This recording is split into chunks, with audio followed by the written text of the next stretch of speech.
Hello दोस्तों, स्वागत है आप सभी का आपके अपने यूट्यूब चैनल एजुकेटेड भारत में। दोस्तों, आज इस वीडियो में हम पॉलिटी के टॉप 60 एमसीक्यूज देखने वाले हैं। ये क्लास 10th के चैप्टर 1 पावर शेयरिंग से लिए गए हैं।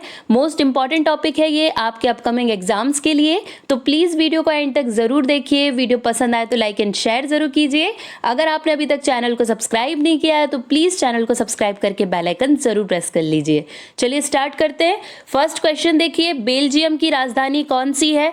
मोस्ट इंपॉर्टेंट क्वेश्चन है ये। करेक्ट ऑप्शन हो जाएगा बी, ब्रुसेल्स, जो बेल्जियम की राजधानी है। ये क्वेश्चन कई बार एग्जाम में पूछा जाता है।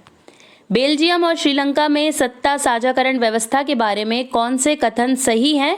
ये भी देखिए पूछा गया क्वेश्चन है। करेक्ट ऑप्शन हो जाएगा डी, बेल्जियम के एकात्मक सरकार से संघीय सरकार में परिवर्तन ने भाषाई आधार पर देश के विभाजन को रोक दिया था। तो ये मोस्ट इंपॉर्टेंट पॉइंट है, ये आपको याद रखना है। निम्नलिखित में से कौन सा श्रीलंका में एक प्रमुख सामाजिक समूह नहीं है? तो करेक्ट ऑप्शन हो जाएगा डी, एंग्लो इंडियन। देखिए वहां पे सिंगली भाषी या सिंगली समुदाय है, श्रीलंकाई तमिल है, भारतीय तमिल है, मगर एंग्लो इंडियन जैसी कोई समूह वहां पर नहीं है। श्रीलंकाई तमिल श्रीलंका के किस भाग में केंद्रित है? मोस्ट इंपॉर्टेंट क्वेश्चन है ये। करेक्ट ऑप्शन हो जाएगा बी, उत्तर और पूरब में श्रीलंकाई तमिल रहते हैं। श्रीलंका के उत्तर और पूर्वी भाग में, ये आपको याद रखना है। निम्नलिखित में से कौन सी श्रीलंकाई तमिलों की प्रारंभिक मांगों में से एक नहीं थी? तो करेक्ट ऑप्शन हो जाएगा डी, एक स्वतंत्र तमिल इल्म यानी कि राज्य का निर्माण। ये प्रारंभिक मांगों में नहीं थी श्रीलंकाई तमिल की। ये क्वेश्चन भी रिपीटेड है, इसलिए आपको जरूर से याद रखना है। अधिकांश सिंगली भाषी लोग हैं, तो यहाँ पर करेक्ट ऑप्शन हो जाएगा ए, बौद्ध धर्म को मानने वाले, है ना। बौद्ध थे, जो सिंगली भाषी लोग थे वो बौद्ध थे। 1956 में पारित एक अधिनियम द्वारा किस भाषा को श्रीलंका की एकमात्र आधिकारिक भाषा घोषित किया गया था? मोस्ट इंपॉर्टेंट क्वेश्चन, बहुत बार पूछा गया है। करेक्ट ऑप्शन हो जाएगा बी, सिंहल भाषा को श्रीलंका की एकमात्र आधिकारिक भाषा घोषित कर दिया गया 1956 में पारित एक अधिनियम के द्वारा। 1950 और 1960 के दशक के दौरान बेल्जियम में डच भाषी और फ्रेंच भाषी समुदाय के बीच तनाव क्यों पैदा हुआ? तो करेक्ट ऑप्शन हो जाएगा बी, अल्पसंख्यक फ्रांसीसी भाषी समुदाय बहुसंख्यक डच भाषी समुदाय की तुलना में अधिक समृद्ध और शक्तिशाली था, इसीलिए इनके बीच में तनाव की स्थिति पैदा हो गई थी। निम्नलिखित में से किस देश में शक्तियों का संघीय विभाजन है? Most important question. Correct option हो जाएगा डी, दोनों ए और बी, मतलब भारत और बेल्जियम दोनों में ही शक्तियों का संघीय विभाजन है। शक्तियों का बंटवारा ना करने से क्या होता है? तो करेक्ट ऑप्शन हो जाएगा डी, दोनों बी और सी, बहुसंख्यकों का अत्याचार और अल्पसंख्यकों का उत्पीड़न और लोकतंत्र की मूल भावना की उपेक्षा। ये दोनों ही चीजें हो जाती है यदि शक्ति का बंटवारा ना किया जाए तो। गलत कथन चुने, तो इनमें से गलत कथन कौन सा है? तो बी ऑप्शन है, दोनों ने सत्ता साझाकरण के प्रश्न को समान रूप से निपटाया। ये गलत कथन है। दोनों मतलब कौन? बेल्जियम और श्रीलंका की बात हो रही है। तो ये दोनों का जो सत्ता साझाकरण था वो एक जैसा नहीं था, मतलब एक जैसे रूप में इन्होंने नहीं निपटाया है, इसलिए ऑप्शन बी जो है वो गलत कथन है। निम्नलिखित में से कौन सा शक्तियों के संघीय विभाजन के पहलुओं में से एक नहीं है? तो करेक्ट ऑप्शन हो जाएगा डी, शक्तियों का कोई ऊर्ध्वाधर विभाजन नहीं है, मतलब शक्तियों का कोई वर्टिकल डिवीजन नहीं है। ये बोला गया है ये शक्तियों के संघीय विभाजन के पहलुओं में से एक नहीं है। सत्ता साझाकरण का विवेकपूर्ण कारण कौन सा है? तो करेक्ट ऑप्शन यहाँ पर इसका हो जाएगा ए, यह समुदाय के बीच संघर्ष की संभावना को कम करता है और राजनीतिक व्यवस्था की स्थिरता सुनिश्चित करता है। तो मोस्ट इंपॉर्टेंट है, ये आपको याद रखना है। सत्ता की साझेदारी अच्छी है क्योंकि, तो करेक्ट आंसर है सी, यह सामाजिक समूहों के बीच संघर्ष की संभावना को कम करता है, इसीलिए सत्ता की साझेदारी या पावर शेयरिंग अच्छी चीज होती है। 1970 से 1993 के बीच बेल्जियम के संविधान में कितनी बार संशोधन किया गया है? बहुत बार पूछा गया है ये। करेक्ट ऑप्शन देखिए यहाँ पर हो जाएगा डी, 4 बार 1970 से 1993 के बीच बेल्जियम के संविधान में संशोधन किया गया है। निम्नलिखित में से किस वर्ष में श्रीलंका एक स्वतंत्र देश के रूप में उभरा? बहुत ज्यादा इंपॉर्टेंट क्वेश्चन। करेक्ट ऑप्शन हो जाएगा बी, 1948 में श्रीलंका एक स्वतंत्र देश के रूप में उभरा था। निम्नलिखित में से कौन सी भाषा बेल्जियम में नहीं बोली जाती है? तो करेक्ट ऑप्शन हो जाएगा सी, डैनिश भाषा। ये बेल्जियम में नहीं बोली जाती है। आधुनिक लोकतंत्रों में सत्ता को निम्नलिखित तरीकों से साझा किया जा सकता है। करेक्ट ऑप्शन हो जाएगा डी, सरकार के विभिन्न अंगों के बीच, विभिन्न स्तरों के बीच, विभिन्न सामाजिक समूहों के बीच। इन तीनों तरीके से जो आधुनिक लोकतंत्र है उसमें सत्ता को साझा किया जा सकता है। बेल्जियम में सामुदायिक सरकार का चुनाव कौन करता है? तो करेक्ट ऑप्शन हो जाएगा ए, केवल एक भाषा समुदाय से संबंधित लोग बेल्जियम में सामुदायिक सरकार का चुनाव करते हैं। ब्रुसेल्स में निम्नलिखित में से कौन सा समुदाय बहुसंख्यक था? तो यहाँ पर करेक्ट ऑप्शन हो जाएगा ए, फ्रेंच भाषी जो समुदाय था वो बहुसंख्यक था। ये आपको याद रखना है। निम्नलिखित में से किस देश में बहुसंख्यकवाद के सिद्धांत के कारण गृह युद्ध हुआ? Most important question. Correct option हो जाएगा बी, श्रीलंका में बहुसंख्यकवाद के सिद्धांत के कारण गृह युद्ध हुआ था। निम्नलिखित में से कौन सा कथन सत्य नहीं है? तो करेक्ट ऑप्शन हो जाएगा सी, श्रीलंका में तमिलों द्वारा आबादी वाले प्रांतों को अधिक स्वतायत की मांग दी गई। ये जो है ये पॉइंट क्या है? सत्य नहीं है। बेल्जियम में आमतौर पर कौन सी दो भाषाएं बोली जाती है? Most important question. Correct option हो जाएगा सी, फ्रेंच और डच। ये बेल्जियम में आमतौर पर बोले जाने वाली दो भाषाएं हैं। बेल्जियम में निम्नलिखित में से किस जातीय समूह की जनसंख्या सबसे अधिक है? तो करेक्ट ऑप्शन हो जाएगा बी, फ्लेमिश जनजातीय समूह की या फ्लेमिश जातीय समूह की सबसे ज्यादा जनसंख्या है बेल्जियम में। सरकार के उच्च एवं निम्न स्तरों के बीच शक्तियों का विभाजन कहलाता है। करेक्ट ऑप्शन हो जाएगा सी, ऊर्ध्वाधर विभाजन या वर्टिकल डिवीजन। ये सरकार के उच्च एवं निम्न स्तरों के बीच शक्तियों का विभाजन कहलाता है। निम्नलिखित में से कौन सा सत्ता साझेदारी का वैध कारण नहीं है? तो करेक्ट ऑप्शन हो जाएगा ए, बहुसंख्यकवाद के लिए जो सत्ता साझेदारी होती है वो इसका वैध कारण नहीं है। गठबंधन सरकार के बारे में निम्नलिखित में से कौन सा कथन सत्य है? तो करेक्ट ऑप्शन हो जाएगा डी, सत्ता दो या दो से अधिक राजनीतिक दलों द्वारा साझा की जाती है, यही गठबंधन सरकार होती है। वह सरकार जिसमें सत्ता दो या दो से अधिक राजनीतिक दलों द्वारा साझा की जाती है कहलाती है। तो करेक्ट ऑप्शन यहाँ पर हो जाएगा सी, संघीय सरकार। कौन सी सरकार कहलाती है वो? संघीय सरकार। निम्नलिखित में से कौन सा समुदाय श्रीलंका से संबंधित नहीं है? तो करेक्ट ऑप्शन हो जाएगा सी, जो पारसी समुदाय है ये श्रीलंका से संबंधित नहीं है। श्रीलंका के तमिल मूल निवासियों को कहा जाता है। करेक्ट ऑप्शन हो जाएगा ए, श्रीलंकाई तमिल के नाम से श्रीलंका के तमिल मूल निवासी जाने जाते हैं।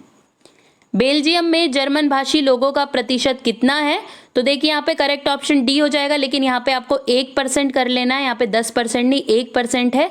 बेल्जियम में जर्मन भाषी लोग केवल 1% है, ये आपको याद रखना है। तो यहाँ पे 10 की जगह आप 1 जरूर कर लेना, ये करेक्शन है। सामुदायिक सरकार के बारे में निम्नलिखित में से कौन सा कथन सत्य है? तो करेक्ट ऑप्शन हो जाएगा सी, सत्ता विभिन्न सामाजिक समूहों द्वारा साझा की जाती है। ये सामुदायिक सरकार के बारे में ये कथन बिल्कुल सत्य है। श्रीलंका की जनसंख्या में किस प्रमुख सामाजिक समूह की हिस्सेदारी सबसे अधिक है? करेक्ट ऑप्शन हो जाएगा ए, सिंघल की। श्रीलंका की जनसंख्या में सिंघल सामाजिक समूह की हिस्सेदारी सबसे अधिक है।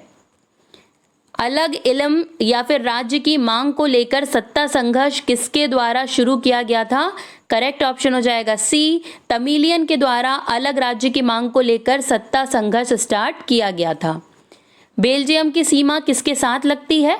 तो करेक्ट ऑप्शन यहाँ पर हो जाएगा डी, उपरोक्त सभी, यानी कि फ्रांस, जर्मनी, लग्जमबर्ग सभी के साथ बेल्जियम की सीमा लगती है। दोस्तों अगर वीडियो पसंद आ रहा है तो प्लीज़ इसे शेयर ज़रूर कर दीजिए और लाइक कीजिए, ताकि आपके लाइक से बहुत ज़्यादा मोटिवेशन मिलता है।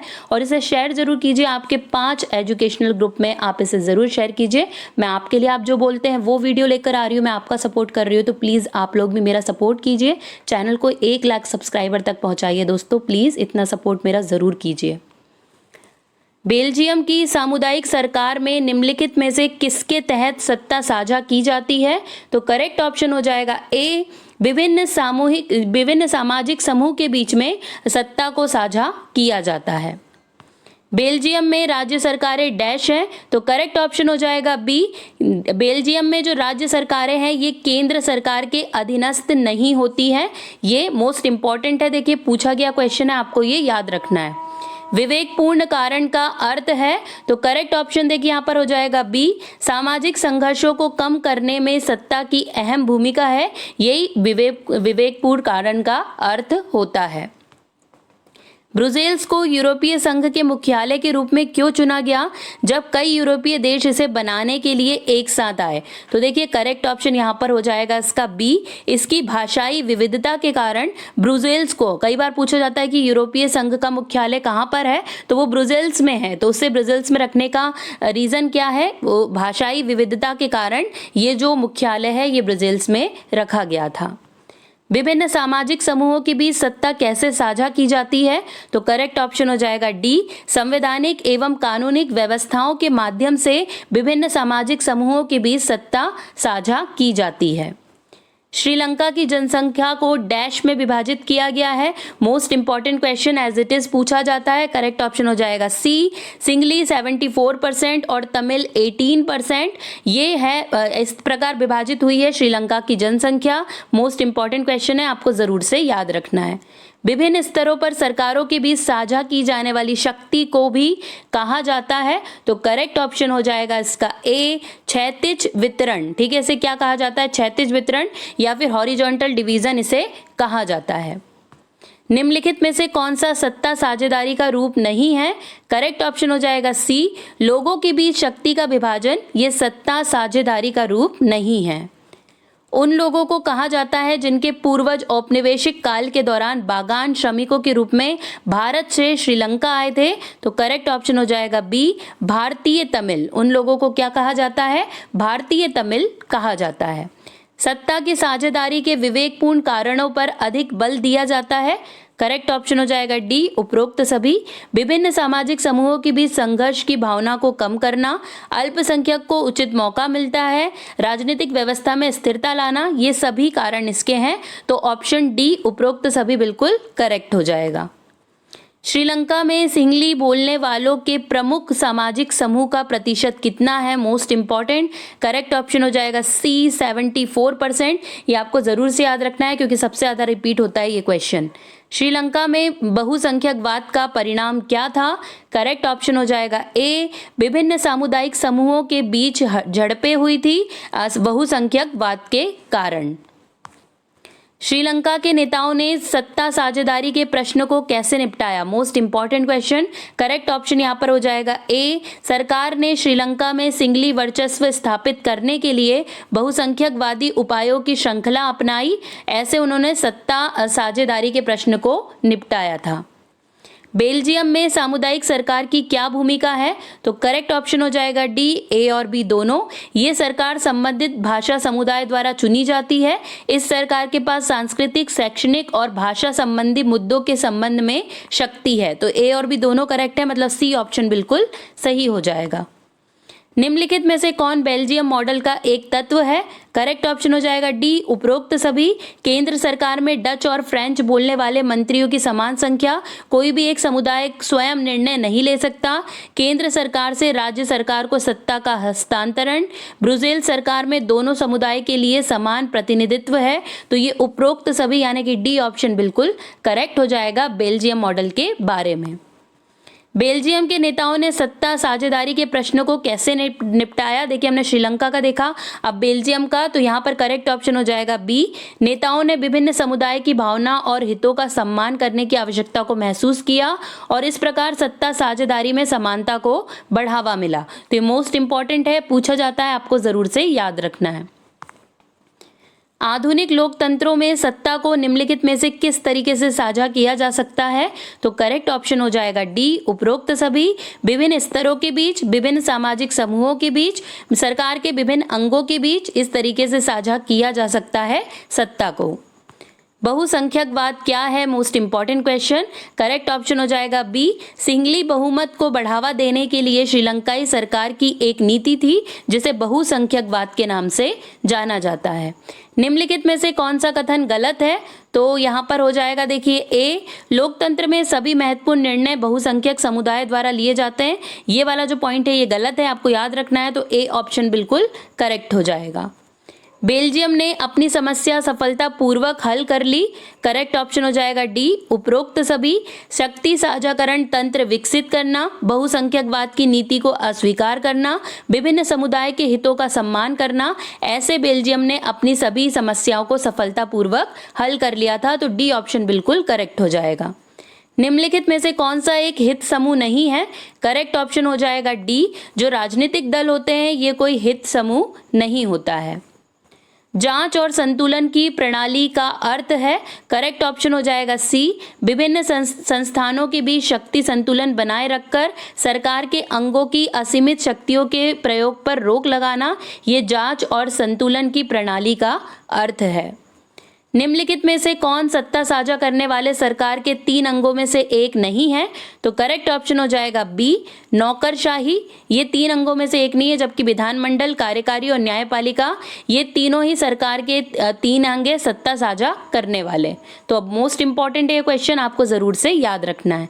निम्नलिखित में से कौन सा शक्ति के संघीय विभाजन के पहलुओं में से एक नहीं है, तो करेक्ट हो जाएगा डी, शक्तियों का कोई ऊर्ध्वाधर विभाजन या फिर वर्टिकल डिवीजन नहीं है।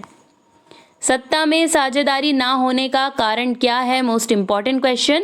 करेक्ट ऑप्शन यहाँ पर हो जाएगा डी, बी और सी दोनों।